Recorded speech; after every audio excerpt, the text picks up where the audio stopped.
Hi guys, it's Joe Gorchie here. Welcome back to JG Music. Today's video we are going to be learning how to write a string section in using Studio Strings and Logic Pro X. This is a beginner's songwriting tutorial and we're going to be focusing on writing a string ensemble, which is going to include a first, second violin, a viola, a cello and a double bass, and using counter melodies to make this string section more interesting than just using chords. So whether you're new to Logic Pro X, new to songwriting, or new to arranging strings, this is a video that is worth watching to the end of the video. As I said again, my name is Joe Gorchie and I'm a music producer based in London. Music producing and songwriting is my full-time occupation, and every songwriting technique I'm going to show you in this video is techniques that I use in all my songwriting work and helps me pay the bills, so to speak. So remember to hit that subscribe button, as it is the best way to support this channel, and let's dive straight into writing some strings. Okay, so I'm now in Logic Pro X and this is Studio Strings. For any of you who may be new to Logic Pro X or struggling to find it, you can find it by going on to your software instruments and going down to Studio Strings. We're going to go in stereo for now, and it opens up like this. Now the Studio Strings works a lot like another sampler and synths. You can control the volume, the resonance, cutoff, attack and release of the strings to make it sound like something that is a lot more natural sounding and not as MIDI. This is what it sounds like straight out the tin.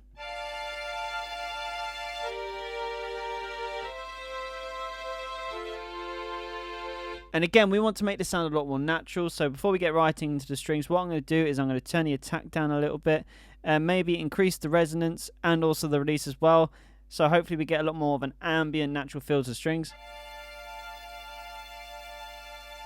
So there you go. Now we are happy with our strings. We want to actually lay down some strings in the form of a string ensemble. Now I said at the start of this video we're going to be using a double bass, cello, 2 violins and a viola. Now the reason why that I'm using all of these is because each individual instrument has its own integral part of the string section we are going to write. Fundamentally, we want to start with the chords that we're going to be using. I'm going to be using D minor, G minor, C, F as the chord progression, and we want to start from the root note. So we're going to start with a double bass and we're going to build the string section up. So again, clicked on here, I've clicked onto double basses. So now, as I said before, we want to lay down the root note. So that's going to be our D, G, C, F. So let's quickly record that in.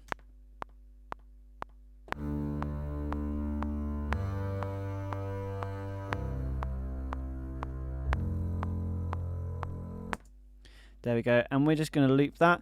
And also, because this is Logic and we have the power to do so, or in any DAW that you may be writing in, we're going to quantize this so this is a lot better in time. And now next we want to move up to the cello.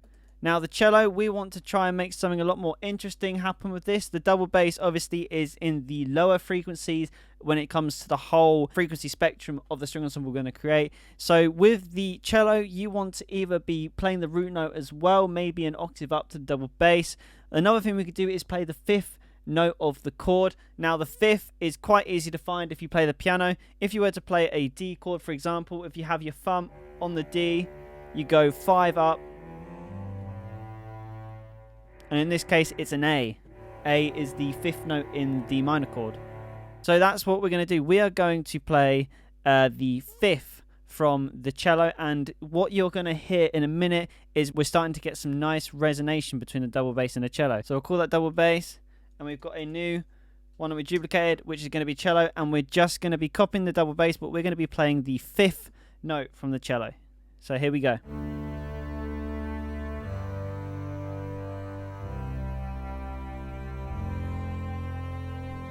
So there you go, that is the cello, and next we want to move on to the viola. Now this time we're going to be playing the 3rd, which if in the D minor is and up to G minor, and C, then F. So let's record that in.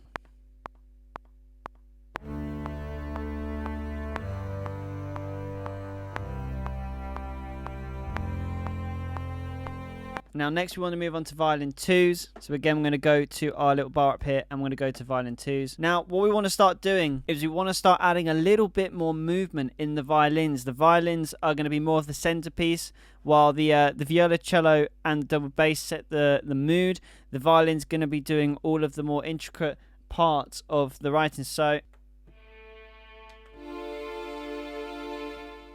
this is where we can really start to thicken up this string section. So I'm thinking for the violin 2s, I'm just going to lay down the actual chords and see how that sounds.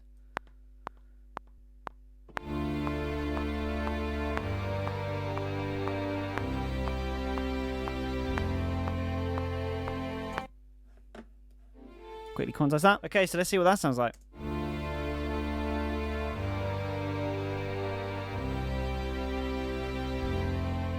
Now, the reason why, again, that I did the viola, cello, and double bass as first, third, and fifth, because they're moving between different notes. So it sounds like the arrangement is moving. Now, the reason why it's important to have the viola, cello, and double bass split the first, third, and fifth notes is because it gives the string section a lot more movement as you start to build it up, because you have the violin too, which is just playing the block chords down.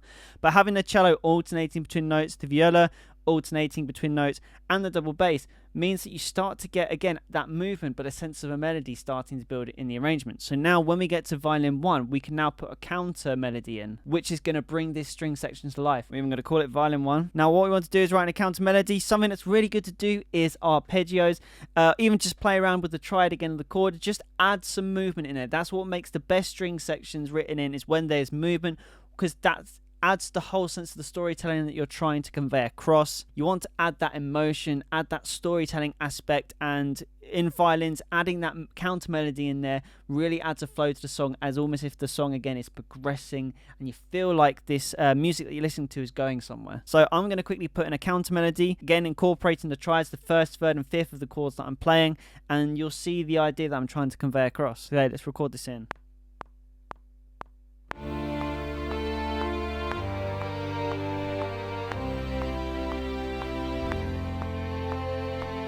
So there we go, we got our little arpeggio in there. Now let's listen to the whole string arrangement together, now that counts melody in.